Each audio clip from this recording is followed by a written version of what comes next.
2 years in prison for a 2-hour rampage. That's the sentence for a Florida man who went berserk on a Delta flight last summer. King 5's aviation specialist Glenn Farley covered Joseph Hudek's sentencing today.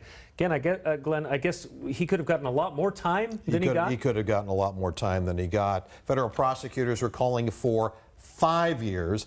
The defendant recently received a lot of strong support from family and friends, pleading for leniency, and strong words against leniency from a private pilot who feared for his life and has permanent injuries.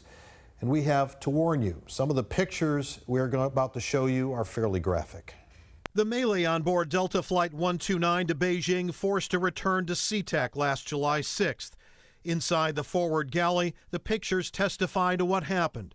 Red wine on the ceiling, blood on the floor, evidence of a struggle. Delta's crew says Joseph Hudek went berserk trying to open the door at altitude, which wouldn't have opened because of pressurization, but that wasn't the only concern for Lon Arnold, who was sitting in first class. So I was on row 5. I was, 2 steps away from where all this happened. A flight attendant was punched hard, and Arnold stepped in to help. These are pictures of him after being hit by Hudek wielding a wine bottle. His left eye swollen. He says he now has permanent eye damage. I was in fear of her life. I was in fear of my life. When somebody is out of control like he was, what's their mental state? You have no idea. What are they going to do? What are they capable of doing? You have no idea. And it was very scary experience. Joseph Hudek's family sees a much different picture. That's him on the left side of your screen. In the courtroom, friends and family testified on his behalf, describing him as an all-around nice guy who volunteered and would go out of his way to help people in trouble. But one mistake would change everything. This photo from the court record is of marijuana edibles, similar to ones Hudek took before getting onto the flight, consuming too much, enough to induce a psychotic episode, said his lawyer.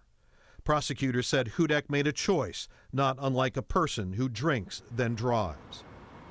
On the 16th floor of Seattle's federal courthouse, Hudek was sentenced in an emotional hearing, including his apology to those he injured.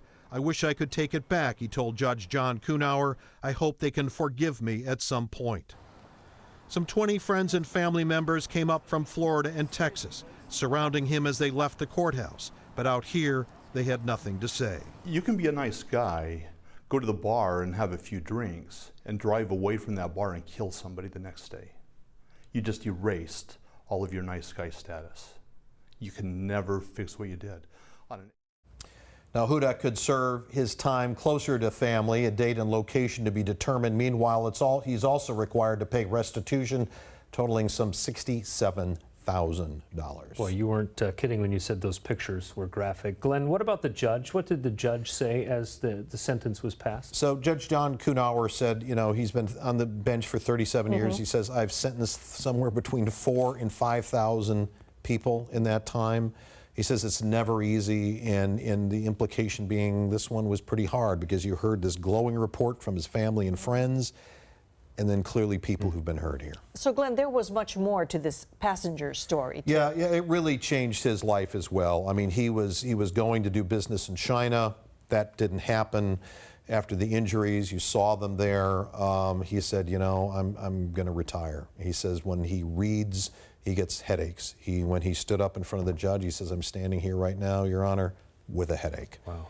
So, yeah. Lifelong injury. Yeah. All right, Glenn, thank you.